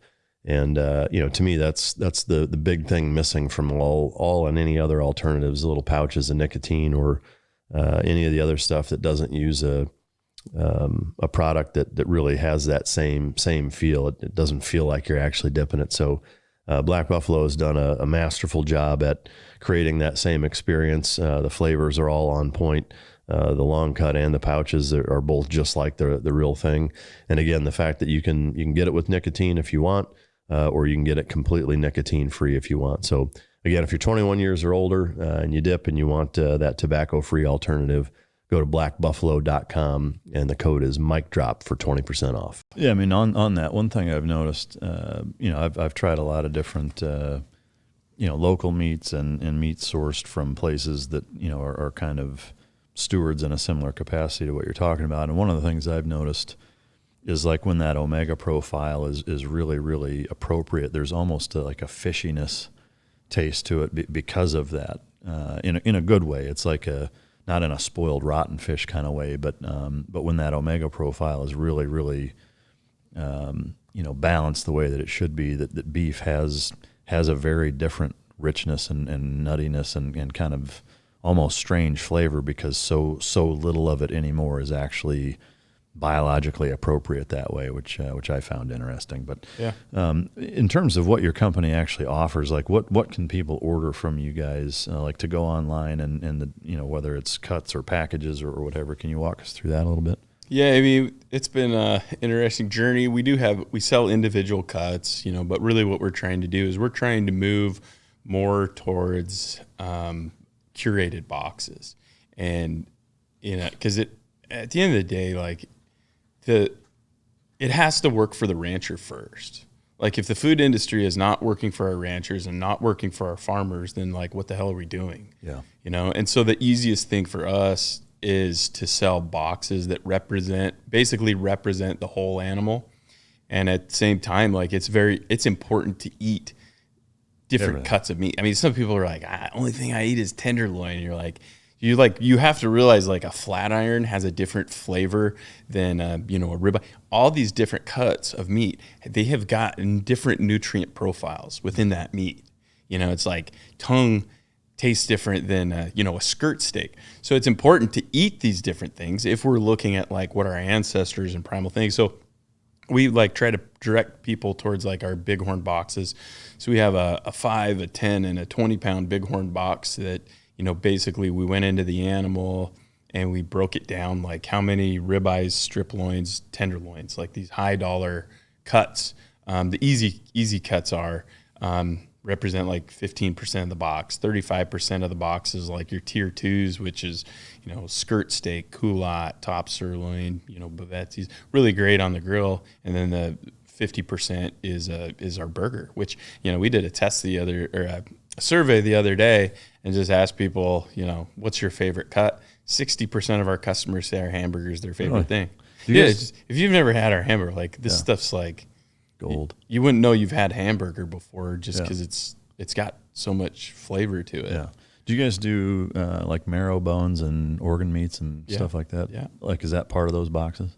Yeah, we can. We don't really. I mean, some people are kind of finicky, So I know. If they're not into the liver, and then you send them liver, they're like, what the fuck? Yeah. Well, but I mean, Yeah. liver is the gold standard. I mean, that's the best thing in that fucking animal. But we're real close to being able to produce our own. Get some liver and heart into our grinds. Yeah. We're gonna mix some other. It'll be fun when we release that. We've got some secret. Yeah, to me that would be awesome. Secret sauce going. Oh, good. Yeah, I mean, to me that would be ideal. Is to have either like sausages or ground beef that has 10 or 15% liver and heart in it or whatever, so that it doesn't taste like fucking straight liver, but you're also getting it. Yeah. If you didn't grow up on it, it's tough, which I didn't. I've acquired more of a taste for organ meats over the last few years of just trying them more often and stuff. But it's still not something where like I'd want a grilled fucking chunk of liver by itself. I mean, that's tough to fucking stomach. Well, and this is like there's so many different layers of like just the food industry, and one of them is cooking. Yeah. Most people buy a steak and they're gonna blow it. Yeah, they fuck it all up. They're gonna overcook it. But like one of the things that is different with our beef is like we're processing older animals.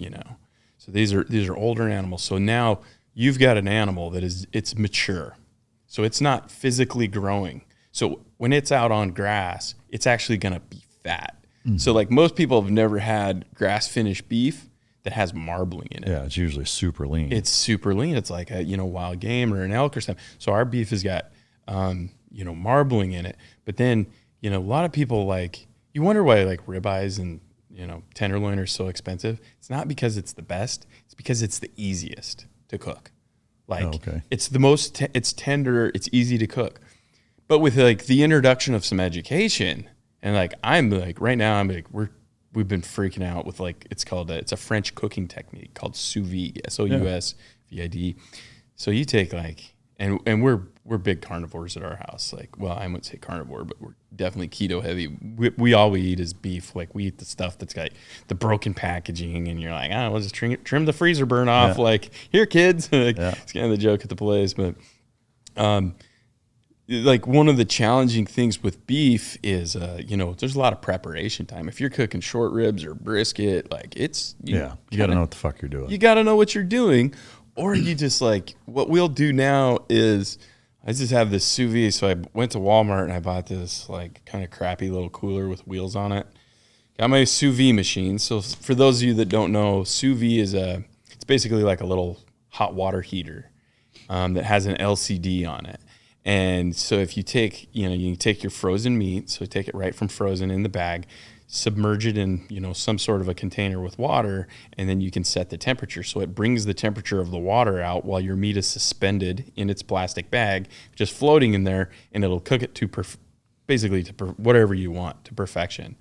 And it doesn't dry out. So I'll take we'll cook 30 pounds of meat at a time. I'll take cheek meat and, ossobuco, which is like the shank with a marrow bone in the middle, short ribs and a brisket, or oxtail. Throw that all in there and, set at 180 degrees for 14 hours. And it's like you have 30 pounds of like the most tender, amazing meat. I'll take those short ribs, then I'll season everything, take it out to my Traeger. I love smoke. Yeah. So then I'll smoke it for 2 hours, so like on like super smoke, like 160 degrees, throw it in the fridge. So then like throughout the course of the week, if you're, when you want some meat, you just go in, like warm up your frying pan and just like cut a piece of that brisket off. Throw it. You have 15-minute brisket that's perfect every time. Yeah, that's awesome. It's been we have a lot of fun cooking with that thing. Yeah, that's really cool. That's a good idea. What haven't we talked about that we should have? Oh man, I don't know. It's kind of like I don't know. It's kind of a blur. I just get to roll in here, and I guess is there anything within your industry that is a big point that people should and need to know that we haven't kind of covered, whether it's something industry wide or something that you guys do that a lot of places don't, or something to look for if you're looking at a farmer? Like what would your advice be, I guess, for any of the listeners that want to kind of be a part of the movement and become better stewards of the land by way of supporting ranchers such as yourself? Yeah, we really want to just like help inspire other ranchers, because like at the end of the day, like none of us are getting out of here alive, and so it's all about like what we're gonna leave for our future. We're just buying whatever we're doing right now. We're just borrowing it from our kids, and I feel like there's a lot of hope. I think we're going through this transition period. Like things look pretty dark if that's what you focus on, but like let's focus on the hope and the optimism, because if things didn't suck, we'd all just be fat and complacent and pretty comfortable. So I think it's like looking to the future and like what's next. And I really believe in the regenerative agriculture movement. If you're a producer and you're in that space, I'd point people, there's a lot of great resources. One of my favorite ones is Understanding Agriculture. Those guys they're awesome. people have been doing this stuff for, you know, a long time, a lot longer than I have. And just, you know, support, you know, if you want better, you know, educate yourself. You know, it's not our fault. It's not the USDA's fault or the FDA's fault for, you know, feeding you poison, but that's what they're doing. You know, and that's like probably a lot of your problems are because you're just like ignorant. Yeah. And you don't want to do the work. Yeah. So it's like, go educate yourself. Like, listen, how easy is it? Like, you don't even have to read a book anymore. You can just listen to a podcast. Yeah. No, I know? agree. I mean, yeah, it's never, there's a strange irony to technology being what it is between YouTube and the internet and smartphones and the capabilities that we have technologically, is that, you know, information is the easiest to get it's ever been in human history, and people are the dumbest they've ever fucking been. Yeah. You know, like it's a strange duality of ignorant laziness that you know, that's created this strange paradox that way. But where can we find you guys online, and whether it's social media or how to order from you guys and that thing? Yeah, check us out at our website is cartercountrymeats.com. We're also on Instagram. I think we're all over the place. Instagram's kind of like the big one that we it's like the big energy suck for us that we put into. Yeah. We don't enjoy it, but we play the game. Yeah. So yeah, if you're looking to, you know, split hairs and improve your health, I mean, our stuff's, it's not cheap, you know, but yeah, I'm a firm believer that, you know, you look at comparing our product to compare to like the commodity bullshit. It's like, well, what's your health worth? You know, when we can put up our numbers that like we have, you know, twice the nutrient density is like or 239% more nutrient density than a grain finished product you're buying from your grocery store. Like, what's your health worth? Like, what's the ecological cost of that food you're buying? Because at the end of the day, like, that your money spent, like, that's your vote. Yeah. So you get to vote for something better, or you get to vote for, like, let's just keep on staying the same. Yeah. No, well put for sure. And I mean, you get what you pay for, and garbage in, garbage out, right? Yeah. 100%. Well, I sure appreciate you coming on. I do have a parting gift for you, especially, I mean, you're the most cowboy I've had, but on the show for sure. But there's a coin with the Mic Drop logo. Oh, sweet, man. As well as from our good friends at Champion Choice Silver. Hopefully you're a guest that will rock this. This is for you also in this box. All right, brother. Thank you. No, thank you for coming. I hope you can rock it, especially being in Wyoming. I do have to ask, 10 Sleep, Wyoming, is that a if you could show the camera. Oh, yeah. This is sick. Yes, he's got ceremonial mic drop buckle, which if you in Wyoming can't rock that, I don't know who can. Got the buckle, man. That's legit. But is 10 Sleep, is that a reference to distance, like back in the day? It was like it takes 10 sleeps to get there kind of thing? Exactly. So it was like back in when the natives were there, when they would travel from where they would spend the winter time to where they would spend the summer, it was like the halfway mark. I gotcha. So it was 10 sleeps, and nobody should ever go there. It's a terrible place. Yeah, Good place for cows, though. Yeah, it's perfect. Like, there's nobody there. Yeah. Yeah, it's paradise. Awesome, man. Well, thank you again for coming. I appreciate it. I hope you guys learned something. I know this is excruciatingly important for both the health and safety of our society. So support guys like RC, sorry. And I hope you enjoyed it. I know I sure did. It was eye-opening for me. And until next time, this is Mic Drop.